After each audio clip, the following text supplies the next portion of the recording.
माननीय सभापति जी, जय भीम। महामहिम राष्ट्रपति जी के अभिभाषण पर धन्यवाद प्रस्ताव पर बोलने को आपने मुझे अवसर दिया, इसके लिए मैं आपका आभारी हूं। सभापति महोदय, सर्वप्रथम मैं बहुजन समाज में जन्मे सभी संतों, गुरुओं, महान पुरुषों को नमन करता हूं, जिनमें महात्मा ज्योतिबा फूले, डॉक्टर बाबा साहब अम्बेडकर, माननीय काशीराम साहब को मैं याद भी करता हूं आज के दिन पर। साथ साथ नगीना की महान जनता और भीम आर्मी और हमारी पार्टी आज़ाद समाज पार्टी काशीराम के साथियों का भी धन्यवाद करता हूं। इसके बाद अपने कुल गुरु जगत गुरु सदगुरु रविदास जी महाराज को भी मैं नमन करता हूं, जिन्होंने दुनिया को लगभग 600 साल पहले बेगमपुरा शहर के रूप में दुनिया का सबसे महान लोकतांत्रिक दर्शन दिया। अध्यक्ष महोदय, माननीय सभापति जी, 14 अगस्त 1947 को ये देश अंग्रेजों के अधीन था। 15 अगस्त 1947 को हम लोग आज़ाद हुए। 16 अगस्त 1947 को देश आज़ादी में था, लेकिन धन धरती राजपाट में बंटवारा नहीं हुआ। जो साधन संसाधन थे उनमें बंटवारा सही रूप से न होने के कारण एक बहुत बड़ी आबादी सुविधाओं से वंचित और सम्मान से वंचित रह गई।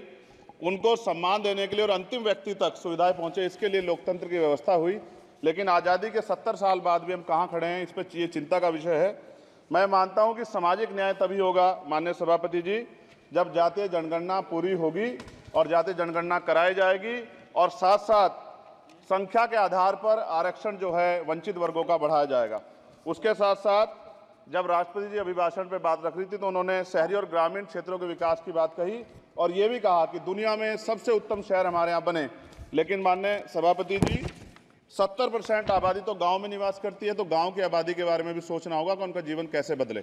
माननीय सभापति जी, उच्च शैक्षणिक संस्थानों में बहुजन समाज के जो छात्र हैं उनके साथ कास्ट एट्रोसिटी हो रही है, निरंतर उनकी हत्या हो रही है। साथ साथ जो सरकारी कर्मचारी हैं दफ्तरों में, उनके साथ भी जो SC ST OBC और मुस्लिम और अन्य धार्मिक अल्पसंख्यक उनके साथ भी माननीय सभापति जी जातिगत और धार्मिक जो है शोषण किया जा रहा है। इसलिए मेरी मांग भी है कि पुरानी पेंशन को भी अध्यक्ष जी बहाल किया जाए। जो कर्मचारी देश की सेवा में लगे हैं उनका भी सम्मान होना चाहिए। साथ साथ सभापति जी, भाजपा ने चुनावी लाभ के लिए सबका साथ सबका विकास के नारे दिए जो खोखले हैं, क्योंकि 10 साल में दलित, पिछड़े, आदिवासी, मुस्लिम और अन्य धार्मिक अल्पसंख्यक जो अत्याचार हुए हैं वो किससे छिपे हुए नहीं हैं। ये गलत है, ये बंद होना चाहिए।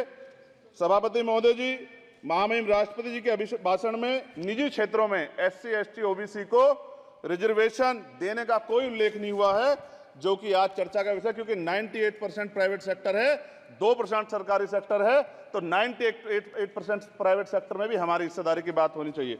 माननीय सभापति जी, आशा कार्यकर्ताओं, आंगनबाड़ी वर्करों, भोजन माताओं के वेतन वृद्धि पे भी कोई उल्लेख नहीं हुआ है, वो भी अभी नंगे, उन पर भी सोचना पड़ेगा। माननीय सभापति जी, जिस क्षेत्र से मैं चुन के आऊँ नगीना से, वो बहुत पिछड़ा क्षेत्र है। उस क्षेत्र में कोई विशेष आर्थिक पैकेज नहीं दिया गया, रोजगार की सेवाएं नहीं है, नौजवान पलायन करता है।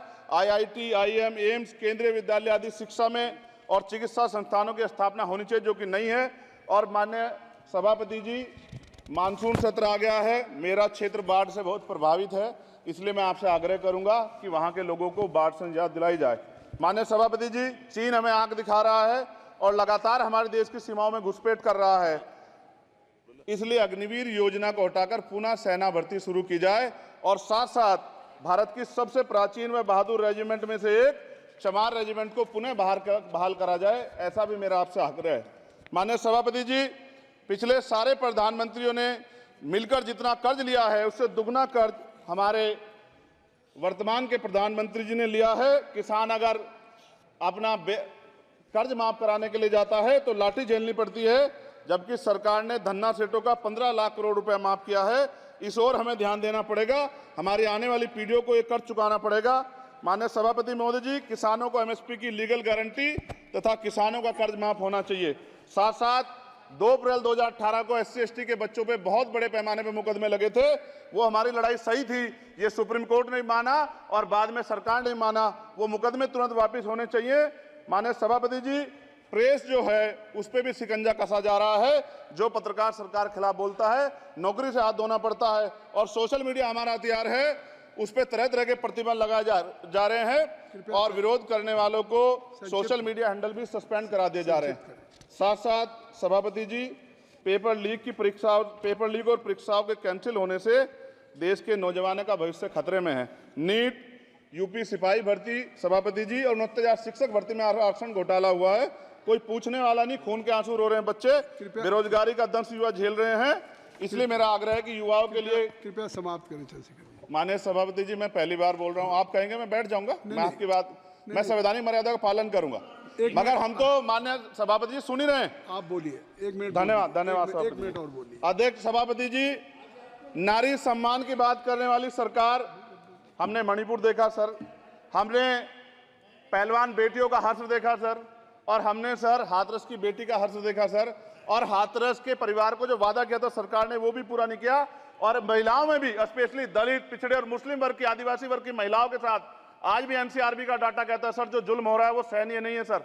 साथ साथ कोविड में तैरती, हमने कोविड में बहुत सुना सर, कोविड में तैरती लाशें भी गंगा में हमने देखी है सर, और मजदूरों का हाल भी हमने देखा है। सभापति जी, बस सब समाप्त कर रहा हूं। नोटबंदी पे छोटे मजले उद्योग की जो कमर टूटी वो भी हमने देखी है। सभापति जी, शैक्षणिक संस्थानों, विश्वविद्यालयों में, चिकित्सा संस्थानों में ओबीसी एसटी के योग्य अभ्यर्थी को एनएफएस करके जिस तरह निकाला जा रहा है, लेटरल एंट्री करके जिस तरह हमारे रास्ते बंद किए जा रहे, ये भी हम देख रहे हैं सभापति जी। साथ साथ मेरा ये कहना है सर, ये सबका इशू है कि प्राइवेट कर्मचारी सर और सरकारी भी कई जगह पे 8 से ज्यादा घंटों से काम करते हैं, और उनको जो सर उचित वेतन भी नहीं मिलता, तो न्यूनतम वेतन 20,000 रुपए तय हो और 24 घंटे की ड्यूटी। उदाहरण के तौर पे यूपी पुलिस सर बहुत पूरा काम करते हैं वो लोग, वो राज्य के विषय हैं। आप सर मैं आपके राज्य सरकार के लिए भी आपके संज्ञान में डाल रहा हूँ विषय सर, पुलिस सब जगह है सर, लेकिन सवाल ये है सर, बहुत पसीना बातें हैं, 8 घंटे की ड्यूटी और वेतन विसंगति, बॉर्डर स्कीम से उनको जो बाहर किया जाए। माननीय सभापति जी, 1 मिनट चाहिए सभापति जी। राष्ट्रपति जी ने धर्म के बारे में बात की थी, राम मंदिर से पहले हमारे गुरुघर तुगलकाबाद का फैसला आया था राष्ट्रपति जी, वो सभापति जी अभी तक दिल्ली में स्थित सदगुरु रविदास जी महाराज का गुरुघर नहीं बना। साथ साथ सभापति जी, अपनी बात को खत्म करते हुए मैं आपसे कहना चाहता हूं कि जितना देश दूसरों का है सर, इतना हमारा भी है।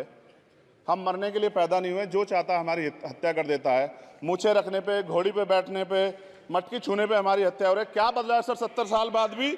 दलित, पिछड़े, मुसलमानों पे हिंसा नहीं रुक रही है सर। मेरा आपसे संरक्षण के साथ ये आग्रह है कि इन घटनाओं को रोका जाए, और देश किसी की बपौती नहीं है, देश संविधान से चलता है सर, और संविधान से चलेगा, संविधान छेड़खानी बर्दाश्त नहीं की जाएगी सर।